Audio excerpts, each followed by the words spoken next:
Bienvenidos al Instituto México Fiscal, en este curso Diplomado de Sueldos, Salarios y Prestaciones 2019. En esta ocasión con el módulo laboral. Mi nombre es Gerardo García Campa y estaremos revisando algunos aspectos muy importantes relacionados con el derecho laboral de los trabajadores, de las relaciones de trabajo y de algunos aspectos que todo patrón debe conocer.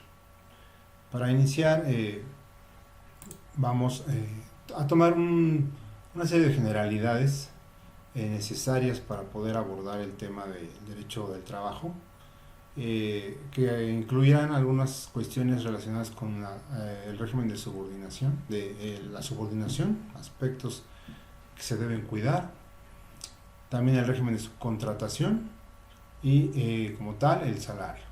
Vamos a revisar también aspectos que tienen en relación con la Constitución Política de los Estados Unidos Mexicanos. Y justamente para iniciar ahí, este derecho del trabajo nace como un derecho que se tiene como todo mexicano a realizar una labor remunerada, siempre y cuando sea lícita. Eso es lo que marca el artículo 5 de la Constitución Política de los Estados Unidos Mexicanos. Recordemos que por ahí en 2019 se tienen algunas reformas relacionadas con algunos efectos legales de que el hecho de encubrir una relación laboral con actos jurídicos simulados para evitar el cumplimiento de obligaciones laborales y o de seguridad social, o bien registrar al trabajador con un salario menor al que realmente recibe. Esto a consecuencia de una de las situaciones que prevé este artículo 5 de la Constitución. Básicamente la Constitución Política de los Estados Unidos Mexicanos prevé en su artículo 123 toda la regulación en materia de salarios, de relaciones de trabajo entre patrón y trabajador. Dentro de esta situación que prevé la Constitución, se prevé justamente el aspecto de generar una ley federal del trabajo. Esa ley federal del trabajo tiene ya digamos una serie de preceptos que prevén, como en su artículo 2 y 3, la vigilancia de los derechos humanos y compromisos internacionales que ya se tienen firmados con algunos organismos internacionales. Eso involucra que ese artículo 2 y 3 de la propia Ley Federal del Trabajo prevea la necesidad de que el patrón tenga a bien generar un trabajo digno o decente para sus empleados.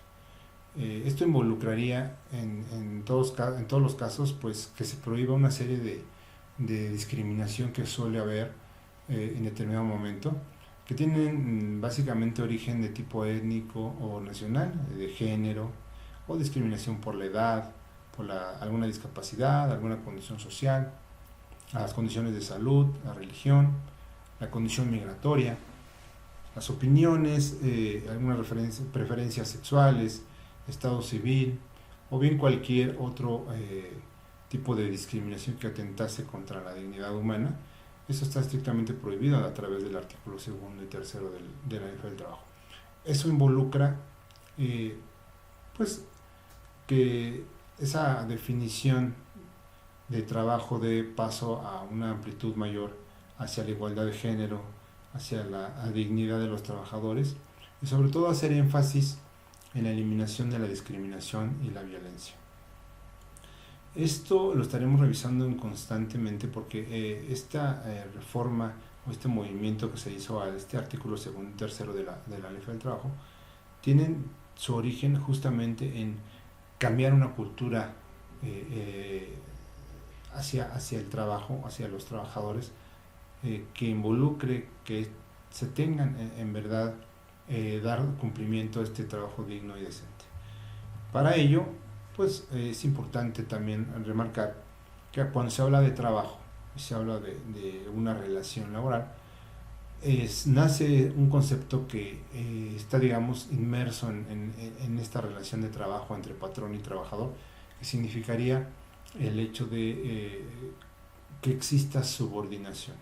La subordinación como tal es un concepto que, a decir del diccionario jurídico mexicano, eh, pues implicaría una dependencia disciplinaria de una persona respecto de otra. Básicamente que tiene un rango superior. Entonces hay una dependencia, una obediencia de una persona hacia otra que tiene un rango superior. Eso es lo que dice el diccionario. Sin embargo, por ahí una definición propiamente de la Ley Federal del Trabajo, eh, vista por allá de 1931, se establecía que pues era una obligación por parte del trabajador de prestar un servicio personal bajo la dirección y dependencia de otra persona, mediante una retribución. Esto involucraría entonces una prestación de servicio que como consecuencia va a llevar una retribución económica. Ya para 1970 la Ley Federal del Trabajo establecía como relación de trabajo pues aquella prestación de un trabajo personal subordinado a una persona mediante el pago de un salario. Y aquí es donde nace este concepto de salario y todos los aspectos que más adelante estaremos revisando. Básicamente aquí implicaría entonces que un trabajador presta sus servicios de manera personal subordinada a cambio de un salario. Entonces existe esa obediencia y por un lado esa obediencia del trabajador y esa retribución que tendría de la cual tendría que entregar el patrón. Hay elementos muy importantes que debemos revisar en la subordinación. Básicamente la subordinación en una relación laboral pues implicaría cuando entonces el patrón hay una cierta dependencia jurídica de parte del trabajador hacia él. Y por supuesto, también en términos de los conceptos que acabamos de revisar, pues cierto grado de obediencia de acuerdo a las actividades para las cuales el trabajador se está contratando. En función de esas actividades y de esa obediencia a que se debe hacia el patrón estará entregando entonces una remuneración que implicará evidentemente el salario. Entonces, no debemos olvidar que entonces en toda relación de trabajo entre patrón y trabajador siempre deberá haber una subordinación. Cuando esa subordinación no se puede identificar plenamente, pues evidentemente esta situación no se trataría de una relación de trabajo. Entonces aquí es muy importante tomar en cuenta que para que exista una relación de trabajo debe haber subordinación. Y se da muy fácilmente cuando en algunos supuestos se tienen prestadores de servicios que contienen este tipo de elementos, en los cuales se les ha señalado cuáles son sus actividades y ellos están contratados en función de esta situación, ¿no? Están, digamos, obedeciendo este tipo de actos que van a llevar como consecuencia pues, la prestación de sus servicios.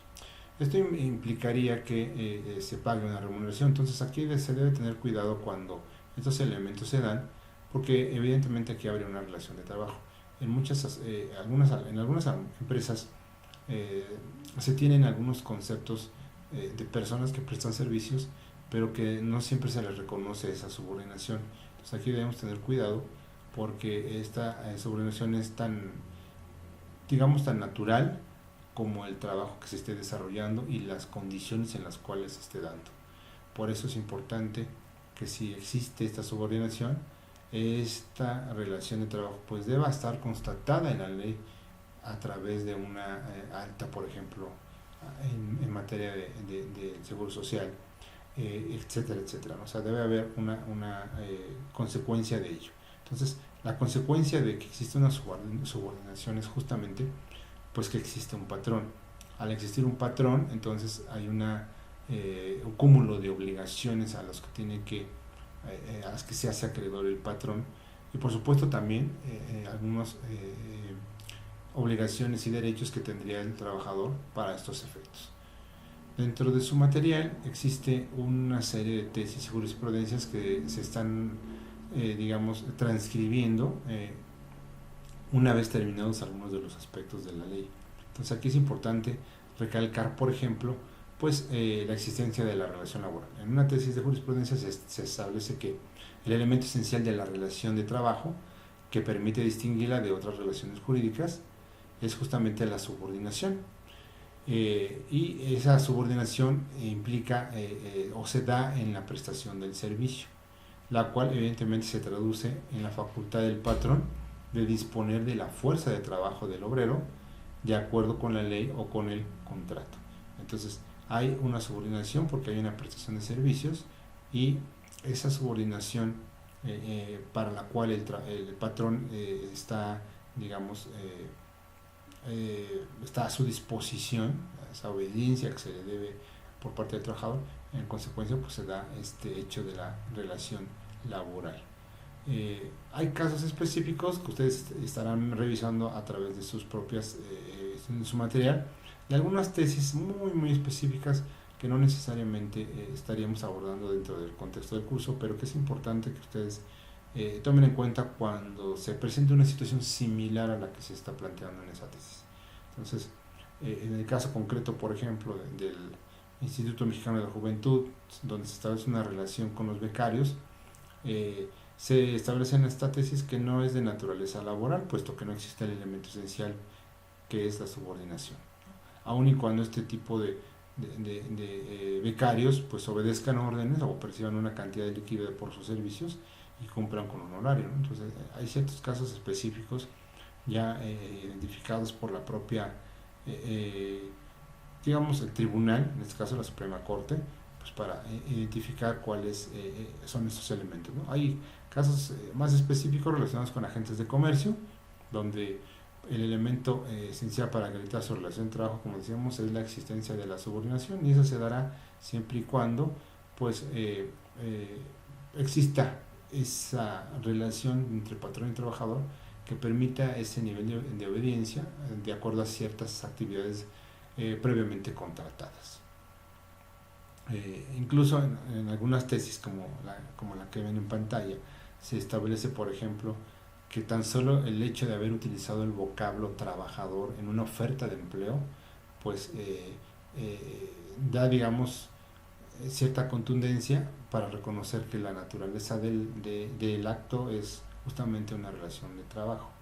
Entonces, pues aquí es importante, insisto, remarcar que pues la subordinación es el elemento principal para que la autoridad del trabajo, la autoridad laboral y la autoridad de seguridad social puedan identificar si se está o no sujeto a las obligaciones que establecen las leyes para efectos de los patrones. Entonces, un patrón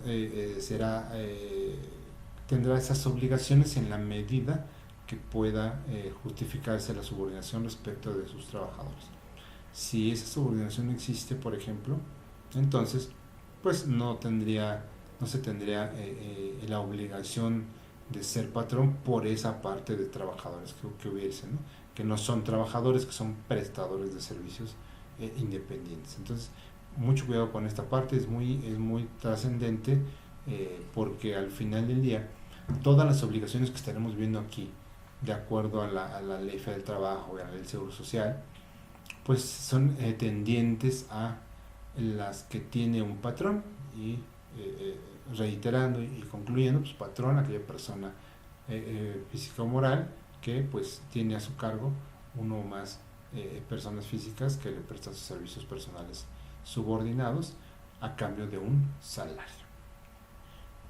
Bajo ese contexto es importante entonces identificar que la Ley Federal del Trabajo prevé algunos casos en donde la contratación de personas, de trabajadores, pues involucra personajes, como los llama la ley, intermediarios. Entonces, cuando se entiende que es un intermediario, aquella persona física o moral que contrata o interviene en la contratación de una persona o de otra persona. Evidentemente no sería intermediario sino patrón, pues aquellas empresas que contraten trabajos para ejecutarlos con elementos propios, suficientes para cumplir con las obligaciones que deriven de las relaciones con sus trabajadores. En caso contrario serán responsables solidarios. Entonces va a haber supuestos en donde esa intermediación realmente no exista, dado que la subordinación se da directamente con el que está contratando, y en consecuencia establece la ley en este artículo 13 que pues no se trata entonces de un intermediario, sino de un verdadero patrón. Y eso pues será básicamente responsable solidario este intermediario por haber señalado una situación diferente a lo que prevé la ley. ¿Cuál es la responsabilidad en la contratación por medio de un intermediario? Pues quienes los utilicen son responsables de las obligaciones que se deriven, es decir, podrían sustituir en todo caso a lo que establece el patrón. O sea, ser un patrón cuando se supone que tendrían o estaban planteando ser intermediarios. Esta situación es importante de verificar, dado que cuando la ley del trabajo señala empresa, el concepto de empresa para la ley del trabajo es básicamente una unidad económica de producción o distribución de bienes o servicios. Esta unidad económica pues puede ser compuesta de ciertas otras empresas para efectos de ser un solo ente, y que bajo ese escenario algún trabajador contratado por esas otras empresas pudiera ser parte de una misma unidad económica, ¿no? Como más adelante se establece. Y entonces viene a colación aquí el concepto de establecimiento. Muchas empresas tienen sucursales, agencias, etcétera, en donde se tienen más trabajadores. Entonces ese establecimiento pues lo define la propia ley como una unidad técnica que contribuye a la realización de los fines de la empresa. Bajo ese contexto pues puede haber sucursales de una misma entidad, o bien otras entidades que siendo empresas relacionadas o hermanas pudieran resultar tales como la unidad económica a la que se establece la ley. Hay ciertos casos en donde se realizan o se ejecutan obras o se prestan servicios de manera exclusiva a otra persona o a otra empresa. Esto es muy conocido en la vida práctica como el insourcing, en donde pues bueno, hay una empresa beneficiaria que tiene la responsabilidad solidaria y las obligaciones con los trabajadores, y los trabajadores por otro lado pues tienen derecho a disfrutar de esas condiciones de trabajo similares a las de la empresa beneficiaria. Esto significa entonces que si tenemos un par de empresas en donde una le presta de manera exclusiva los servicios de trabajadores a otra, teniendo el concepto como insourcing, en automático esta empresa que está contratando podría resultar, como comentábamos, patrón, pero independientemente de ello los trabajadores que están prestando sus servicios tendrían los mismos derechos que tiene la empresa que los está contratando a través de esta insourcing. Entonces, aquí es importante volver a reiterar el concepto, ¿no? Subordinación implica entonces que pues se tenga un patrón, un trabajador, cierto nivel de obediencia y de desarrollo de las actividades para las que se contrataron de manera directa, y en consecuencia pues es lo que se está planteando aquí. O sea, aguas, porque la importancia de ser intermediario cuando efectivamente eres su patrón de esas personas, o cuando el que digamos contrata a través de ese intermediario pues termina siendo el patrón. De ahí que exista también el concepto de outsourcing. En realidad la ley del trabajo no prevé un concepto con este nombre, sino que se le llama o se le conoce como régimen de subcontratación. Esto implica que el artículo 15A digamos define qué es esta subcontratación, y pues prevé que un patrón, a que se le conoce como contratista, ejecuta obras o presta servicios con sus trabajadores a favor de un contratante, que puede ser persona física o moral, quien fija las tareas del contratista y lo supervisa.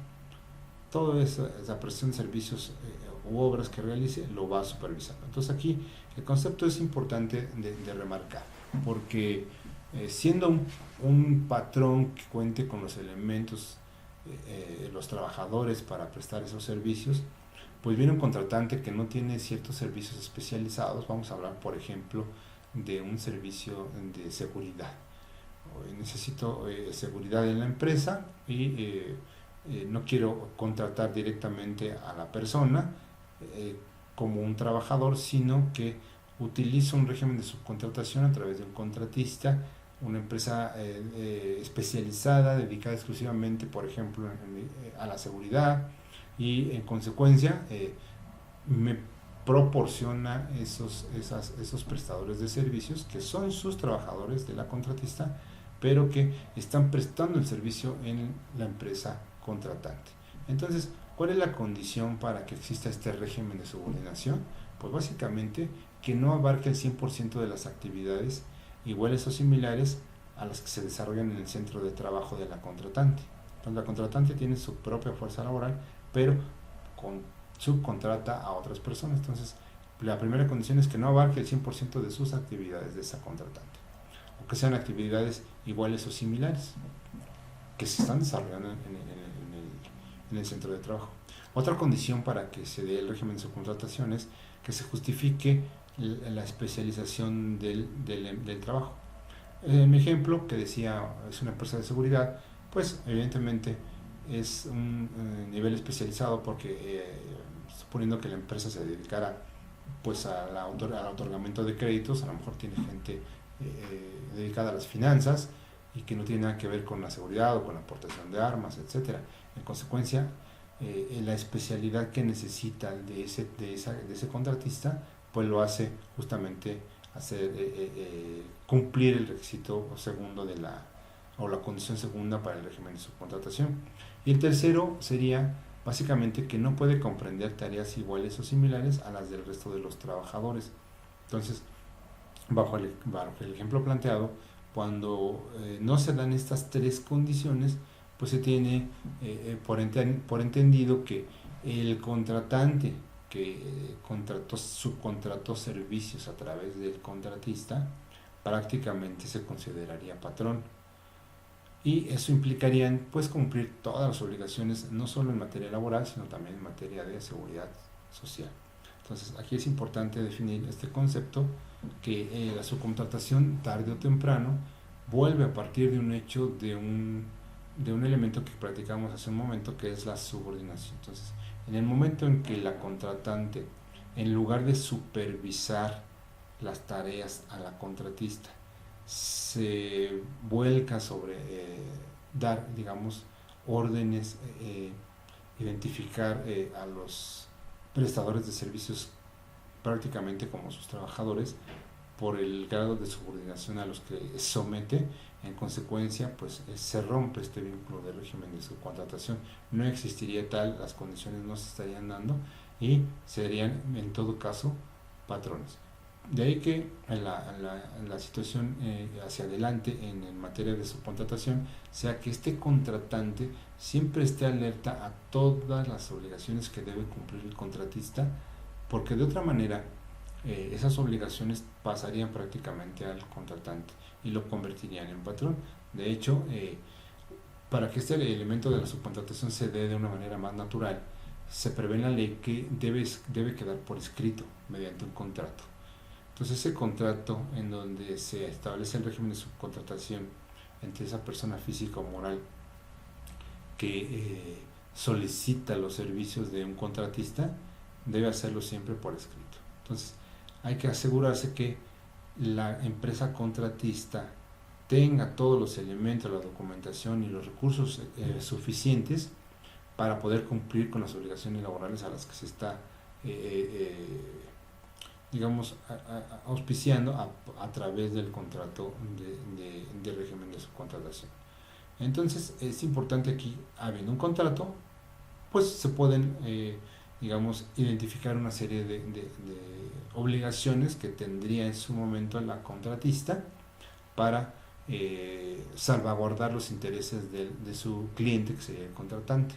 Aquí es importante que esta empresa contratante se cerciore también de que la contratista cumple con todas las disposiciones en materia de salud y medio ambiente en el trabajo, respecto de los trabajadores que le está proporcionando.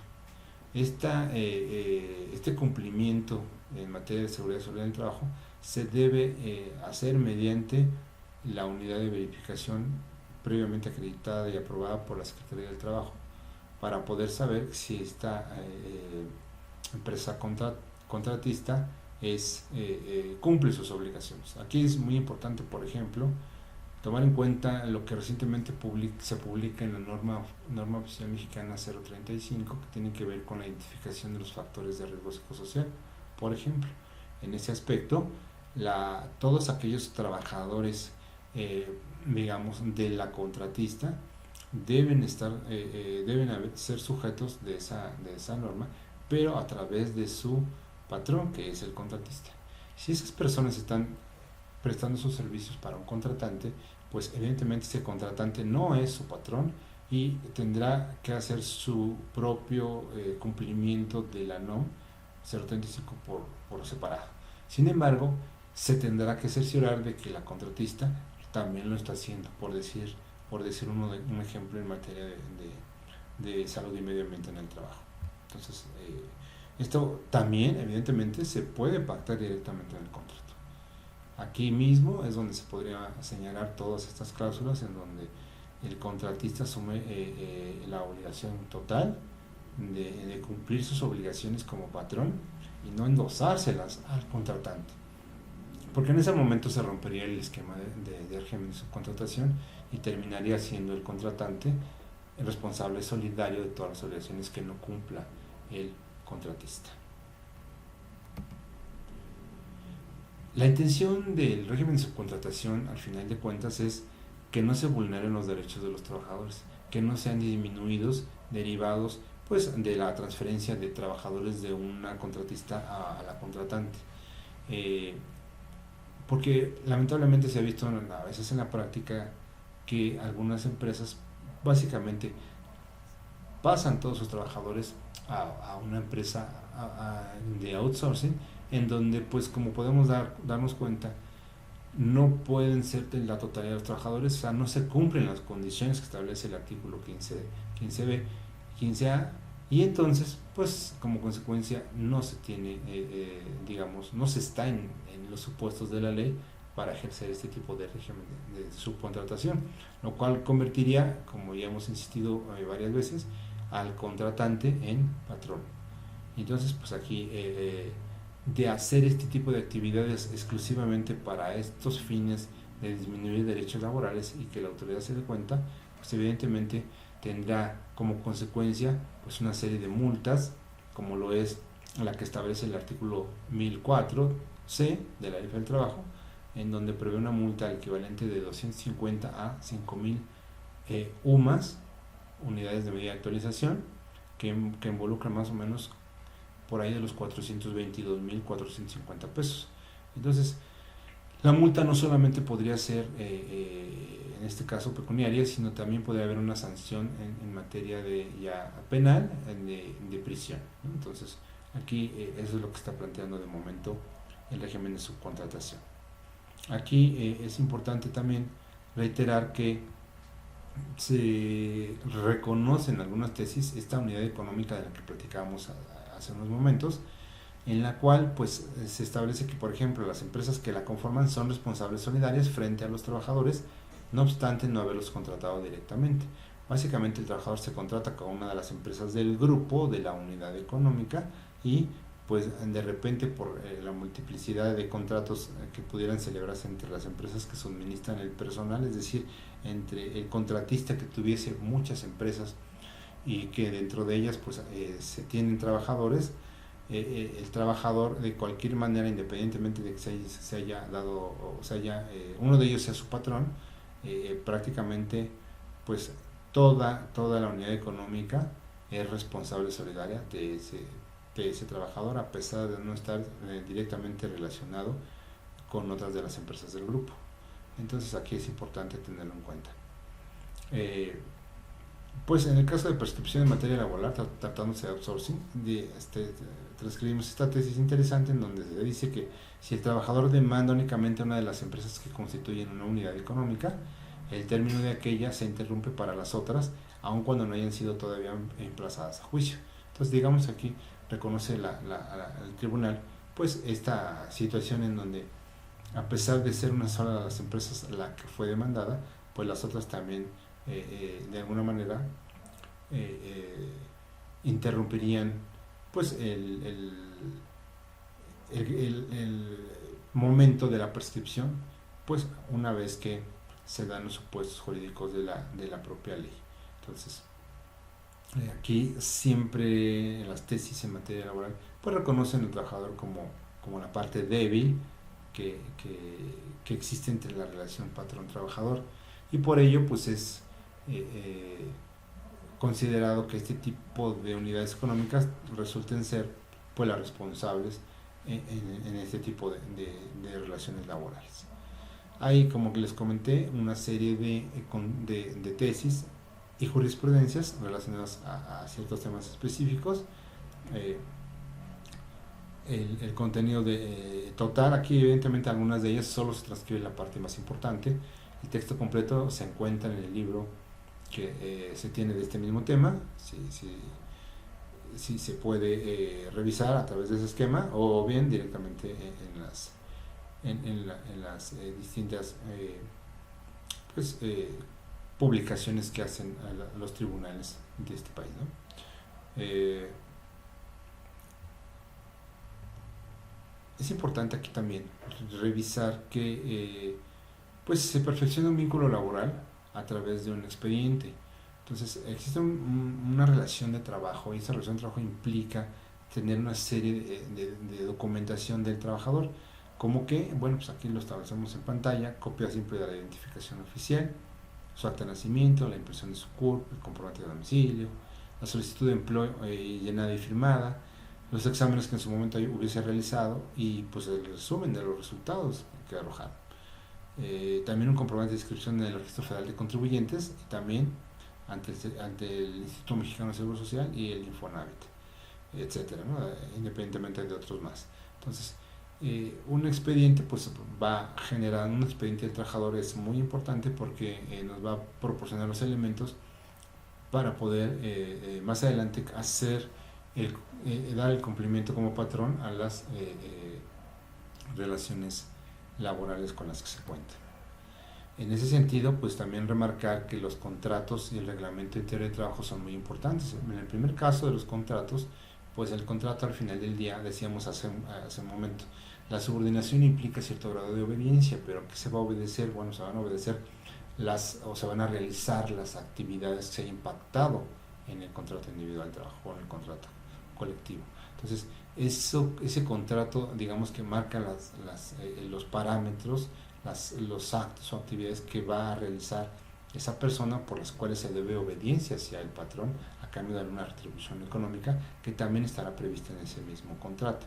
Entonces, más adelante vamos a revisar los tipos de contratos que existen, desde aquellos que están considerando un periodo de prueba o un periodo de capacitación inicial, como aquellos que ya son directamente contratos por obra y tiempo determinado, contratos por tiempo indefinido o indeterminado, y aquellos contratos que pueden ser en lo individual como tal, como una sola persona, o bien un contrato colectivo, un contrato de ley a través de pues un grupo de personas de un mismo gremio, ¿no? Entonces aquí es importante que más adelante vamos a revisar cada uno de estos contratos.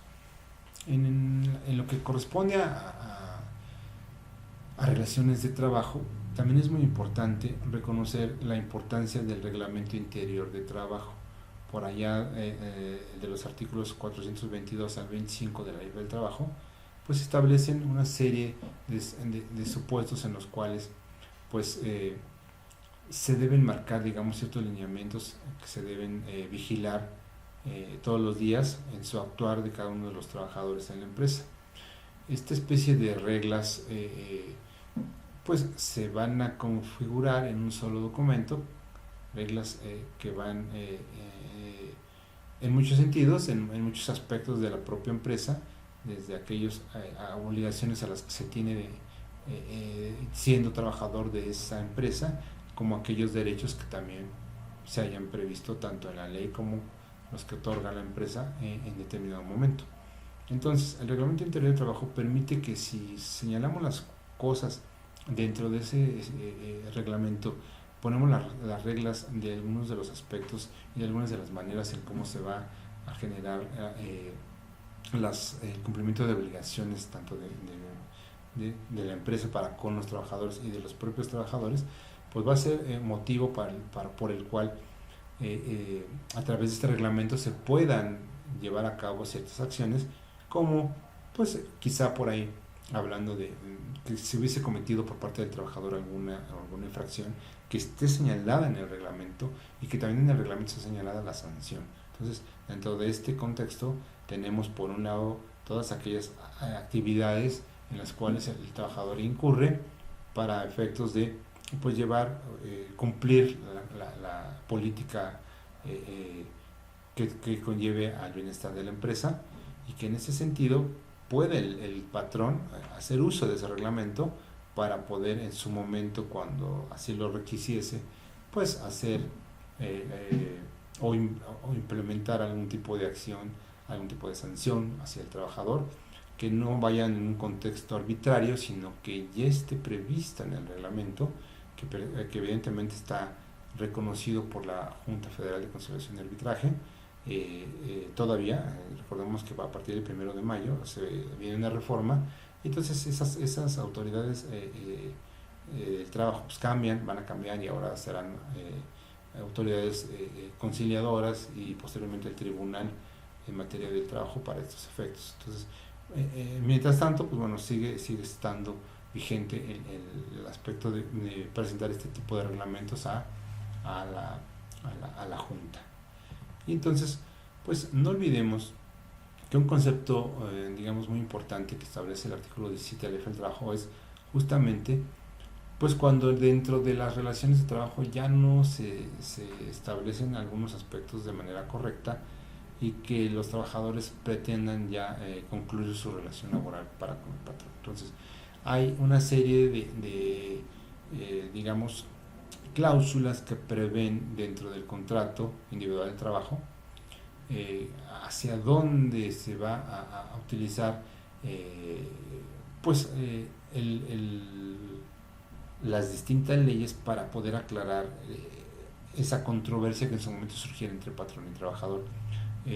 Sin embargo, es importante recordar que si bien hay elementos supletorios a la Ley del Trabajo previstos en este artículo 17, pues bueno, se van a utilizar justamente cuando exista algún tipo de controversia para poder interpretar alguna aplicación del ordenamiento que establezca esta ley, y que es muy importante verificar pues qué tipo de acciones ha tomado la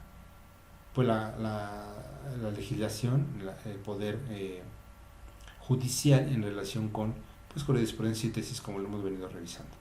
Pero también algo muy importante que reconoce este artículo 17 es justamente que en materia laboral la costumbre es ley. Entonces, aquí es muy importante que consideremos esta parte, porque prácticamente solo en materia laboral se reconoce la costumbre como ley. Esto involucraría, por ejemplo, que si en determinado momento durante algunos años se han venido dando ciertos días de descanso, por citar un ejemplo, digamos que no están obviamente contenidos como descanso obligatorio en la Ley del Trabajo, y de repente un buen día se dice no, ya no vamos a dar esos días que teníamos, pues aquí podríamos considerar que la costumbre que involucró el aplicar este tipo de beneficios hacia los trabajadores pues debe permanecer, independientemente que no estuviera por escrito en algún lugar. Por eso de ahí se entiende que a través de este artículo la costumbre es ley. Sí, también tenemos que reconocer que la Ley del Trabajo está, digamos, ajustada en términos de ese artículo 18 a un principio muy importante, indubio pro operario, en donde se va a vigilar este principio de la doctrina básica jurídica, en el cual se establece que en el caso en que exista alguna duda razonable para concluir en la razón, se dará preferencia a la interpretación que sea benéfica para el empleado. Entonces, básicamente este artículo 18 prevé siempre que el patrón pues tendrá que exponer más elementos y pruebas para poder sustentar lo que está diciendo, a diferencia del empleado que no comúnmente se le tendrá como por entendido que pues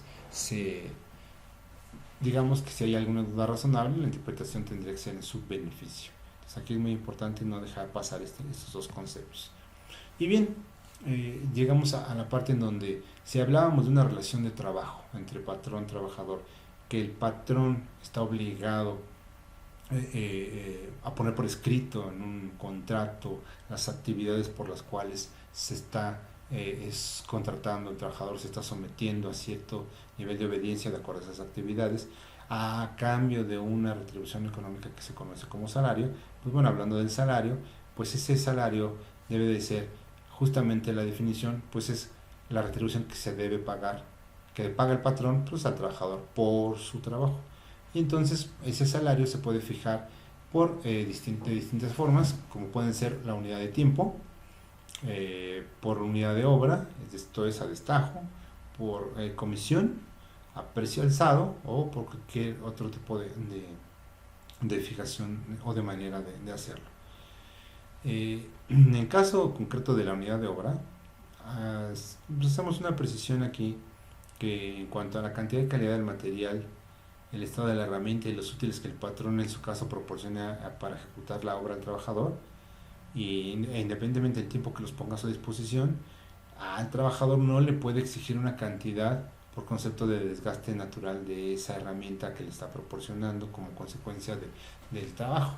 Entonces aquí es importante reconocer esta situación. Y considerando entonces el salario, pues ¿qué incluye, qué integra el salario en materia laboral? El artículo 84 de esta ley pues nos establece que pues incluye los pagos de diversas formas, como pueden ser en efectivo por cuota diaria, como pueden ser las gratificaciones, las percepciones, la habitación, las primas, las comisiones, las prestaciones en especie o bien o cualquier otro tipo de cantidad o prestación que se entrega al trabajador por su trabajo. Entonces aquí es importante que puede haber otros conceptos. Si se entregan para efectos del trabajo que está desarrollando el empleado, entonces se considerarán salario. Aquí es muy importante hacer un pequeño paréntesis. Recordemos que para efectos del CFDI, es decir, del CFDI denomina a que establece la ley federal, la ley del impuesto sobre la renta. Dentro de ese concepto se tienen dos campos importantes dentro de ese recibo de nómina. Uno es el campo relacionado con el salario base de cotización u aportación, y otro es relacionado con el salario diario integrado. Comúnmente vemos en la práctica la confusión de estos conceptos, y si estamos hablando para efectos de la ley del trabajo, tendríamos que señalar ese salario integrado con base en el artículo 84 que recién acabamos de ver de la ley del trabajo, que tendrá que señalarse dentro de ese campo salario integrado, salario diario integrado. A diferencia del salario base, cuota de aportas, por cuota o por aportación, ese salario se refiere a el que comúnmente se establece a través del artículo 27 del Seguro Social. Entonces, el salario base, cuota y aportación, básicamente es para efectos de la ley del Seguro Social. Es el mismo que pues en su momento con el que se están cubriendo las cuotas obrero-patronales ante el citado instituto. Entonces, tener mucho cuidado de no confundir los conceptos, y que en determinado momento pudieran evidentemente no ser prácticamente nunca iguales un salario base, cuota de aportación o un salario de integrado, porque los efectos para los cuales están generándose son totalmente diferentes. Unos para efectos laborales y otro para efectos de seguridad social. Entonces, pues retomando esto, es importante tener en cuenta esta parte, esta integración salarial. Y hablando del salario, pues bueno, tenemos varios conceptos como pueden ser el salario mínimo, que básicamente lo prevé tanto la Constitución como la propia ley del trabajo, y básicamente nos señala que es la cantidad menor que debe recibir en efectivo el trabajador por los servicios prestados en una jornada de trabajo. Entonces, como decíamos hace un momento, la retribución por la cual va a obtener su ingreso el trabajador, derivado de la obediencia a ciertas actividades que va a desempeñar, es justamente el salario. Y entonces la parte mínima que puede recibir un trabajador es justamente una cantidad fijada por la propia ley del trabajo. Entonces, la intención de esto es que ese salario sea suficiente para satisfacer las necesidades normales de un jefe de familia en varios, digamos, órdenes, como pueden ser el material, el social, el cultural, y también pues, para promover la educación obligatoria de sus hijos. Eh, es importante también que, pues, siendo un salario mínimo teniendo una utilidad social, pues ciertas instituciones pues deben promover medidas para proteger esa capacidad adquisitiva del salario y pues evidentemente facilitar el acceso a los trabajadores para a la obtención de este tipo de satisfactores. Entonces, tenemos un salario mínimo general y otro profesional. En términos de las leyes de la ley del Federal del Trabajo, nos establece que pues son salarios mínimos generales para una o varias áreas geográficas independientemente de la actividad y son salarios mínimos profesionales para una rama determinada de la economía o para profesiones, oficios o trabajos especiales dentro de una o varias áreas geográficas. Entonces, esta parte es muy relevante porque vamos a ver que hay áreas geográficas en todo el país que involucran, digamos, una zona libre en frontera norte. Hay una serie de municipios que establece este tipo de frontera, que establece esta ley y que estos municipios involucrarían el uso de un salario mínimo profesional. En su momento, como bien sabemos, este salario mínimo, pues para efectos de esta zona libre de frontera, de acuerdo a la propia disposición fiscal legal, necesita tener un nivel máximo de salario, por lo cual se incrementó prácticamente a más del doble, que involucra un monto por 176.72 pesos.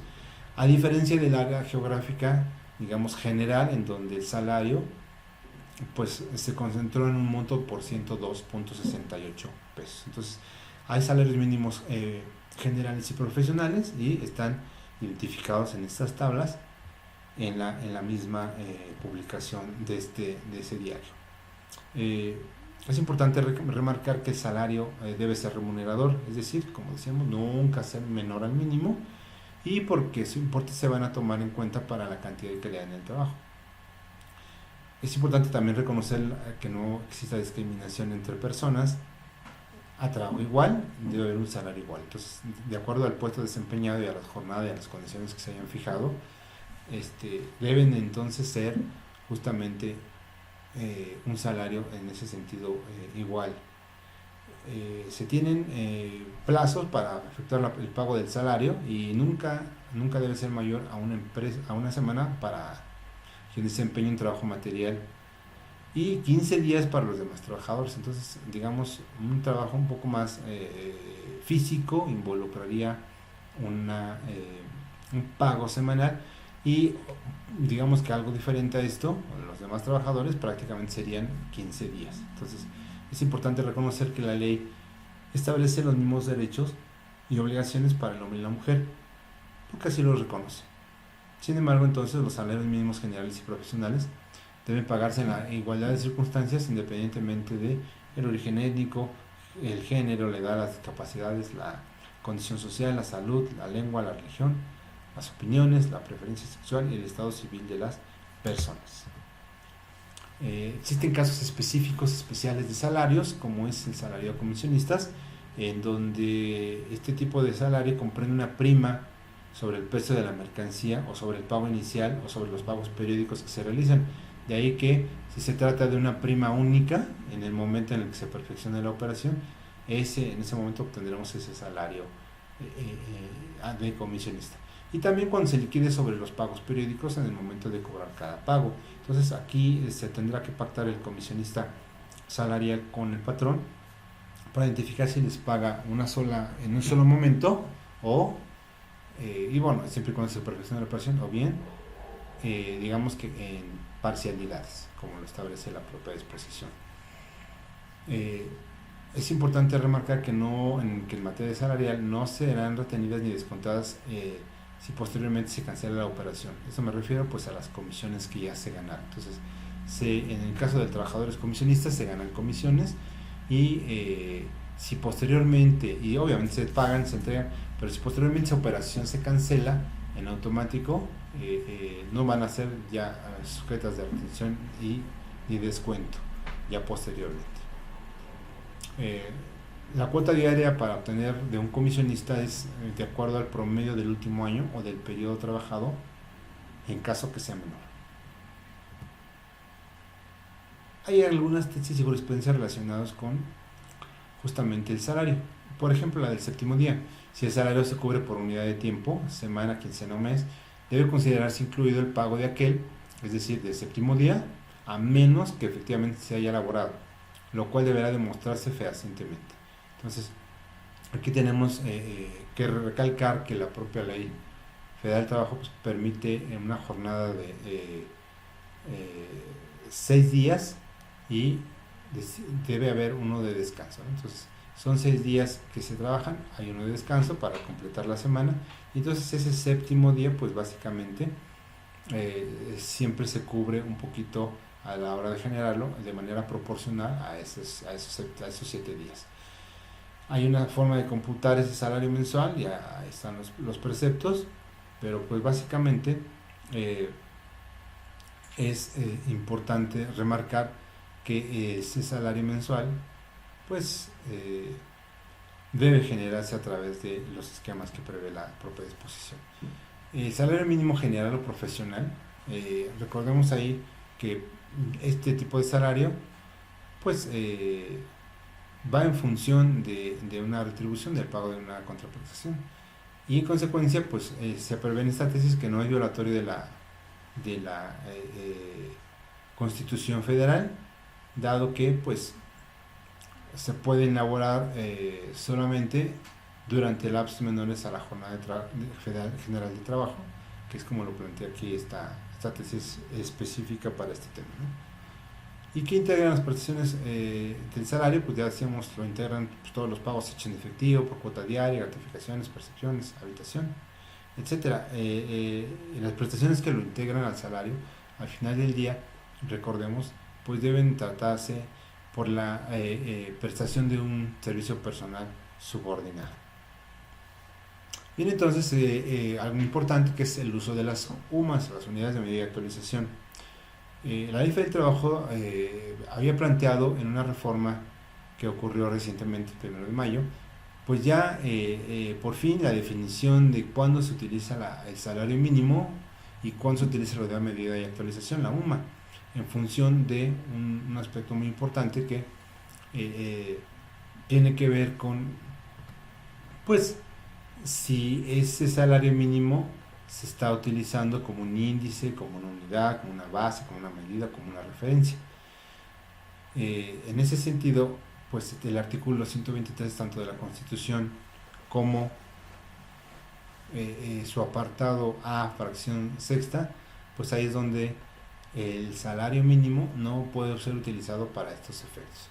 Y en consecuencia veremos que pues para efectos de la Ley Federal del Trabajo se ha, digamos, ya actualizado a la realidad de cuándo debe utilizarse la UMA y cuándo debe utilizarse el salario mínimo. Y entonces por eso les planteamos aquí a nivel resumen que los trabajadores que ganen el salario mínimo, que su salario esté en función del salario mínimo, van a continuar de la misma manera y no se va a modificar de acuerdo a la UMA. También decir que para efectos del pago de las indemnizaciones, el importe base no podrá ser menor a un salario mínimo ni mayor a 2 salarios mínimos. Y aquí, bueno, pues tampoco aplica la utilización de las sumas, es decir, aquí básicamente pues estamos hablando del monto correspondiente a los salarios, salario general. Y pues en resumen, para efectos laborales, la sustitución de las sumas cuando la Ley Federal del Trabajo haga referencia al salario mínimo no se llevará a cabo en virtud de que la Ley Federal del Trabajo emana de la Constitución, que es de observancia general en toda la República y rige las relaciones de trabajo comprendidas en el 123 constitucional.